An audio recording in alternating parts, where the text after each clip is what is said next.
Sapiencia Digital, el enfoque distinto y análisis profundo sobre la actualidad en México y el mundo.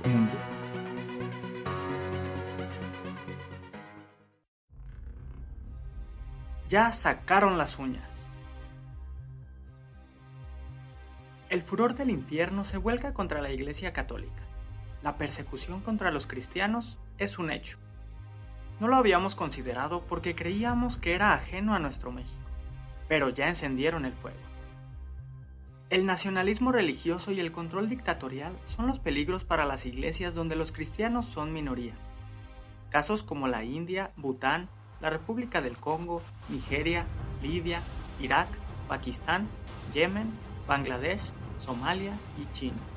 A lo que se suman la violencia de los talibanes en Afganistán, donde ya no hay libertades para los cristianos que perder. Todo esto suma que 360,000 cristianos viven en la persecución que se manifiesta en pérdida de derechos civiles, de propiedades, de insultos, venganzas y hostigamiento. Tan solo en Nigeria, en 2021, se produjeron más de 1,000 martirios. En el caso de América Latina, destaca el ateísmo galopante por años de revolución cultural. Aborto, feminismo, ideología de género, donde los radicales queman templos y profanan la Eucaristía. Es muy conocido que en América Latina las universidades públicas han sido el nido de comunistas, ateos y masones, que han desorientado a la juventud e inoculado un odio satánico a los católicos y a su jerarquía. Por una u otras razones que esgriman el origen de esta violencia, se gesta en el seno de las logias masónicas luciferinas que nos combaten con todo tipo de recursos. La fuerza del Estado, las constituciones reformadas, las iniciativas legislativas, los debates en los medios de comunicación, en las redes sociales, el ataque directo a las iglesias y un sinnúmero de mentiras en la prensa. Todos estos hermanos perseguidos a causa de su fe datan de muchos años en el mundo, pero en América es un fenómeno relativamente nuevo. Todo empezó el 15 de abril de 2019, donde el templo católico más reconocido de Francia ardió en llamas, la Catedral de Notre Dame, de 850 años de antigüedad en París. El incendio entristeció no solo a Francia, sino al mundo entero. Aquí se dio el banderazo de salida para que ardieran las iglesias de Cristo, y a partir de esta fecha, ardieron, expropiaron y cerraron miles de templos en el mundo, 3,000 tan solo en un año en China, siguiendo Chile y Canadá. En Chile quemaron 2 templos históricos alrededor de la Plaza Italia de Santiago, el epicentro de movilizaciones tras las medidas sanitarias por el COVID-19. Fueron incendiados los templos de San Francisco de Borja y la Iglesia de la Asunción, destrozados por el fuego y el saqueo en octubre del 2019. No solo fueron protestas por las medidas del gobierno, hubo actos de odio incomprensible. Los santos botados hechos pedazos en la calle.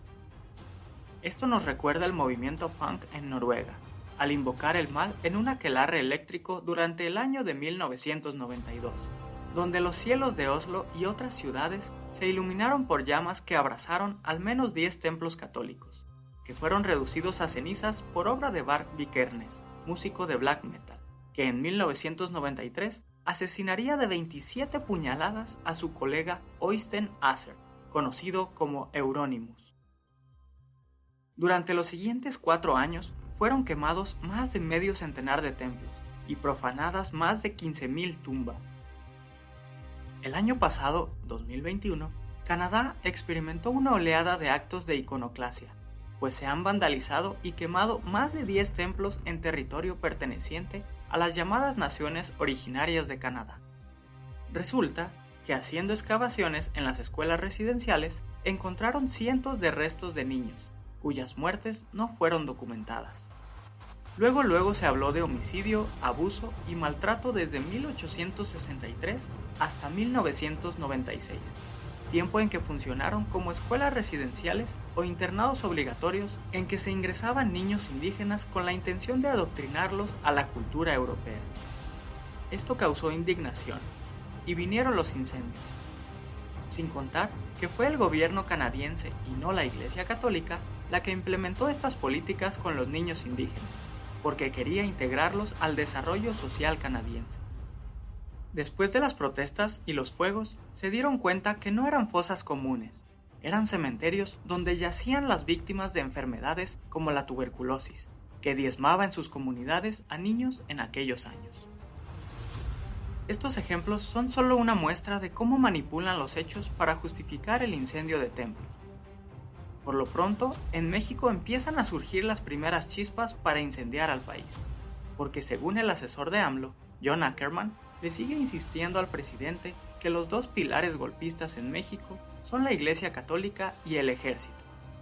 Resulta que con esta insistencia y viendo la oportunidad de golpear a la Iglesia Católica, se lanza el presidente de la Confraternidad Nacional de Iglesias Cristianas y Evangélicas, Arturo Farela Gutiérrez, quien acusó a la Iglesia Católica de querer incendiar al país y señaló que algunos jerarcas de la institución no están de acuerdo con sus políticas de abrazos y no balazos, siendo que esta política está fundada en el amor en el prójimo y una paz social basada en la fraternidad. Como ven, cualquier pretexto es bueno para atacar a la Iglesia Católica.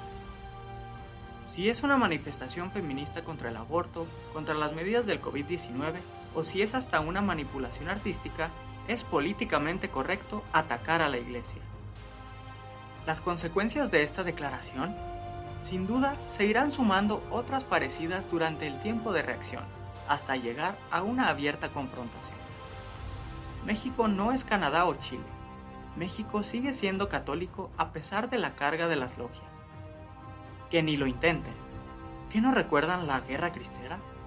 Espero que el recuerdo de esta gesta heroica contra el gobierno masónico del presidente Plutarco Elías Calles le traiga lucidez a sus estrategias políticas y no ande queriendo enfrentar a la mayoría del país contra sus hordas cuaternarias. Además, también le recordamos el patrocinio amoroso de la Virgen de Guadalupe por nuestra tierra, y que no se ande por las ramas haciendo prender hogueras, donde el primer quemado sería la 4T, y todo el globalismo contenido en sus agendas. Ya están sacando las uñas en Nicaragua. Descubre más contenido en nuestra página web www.sapientia.org.mx.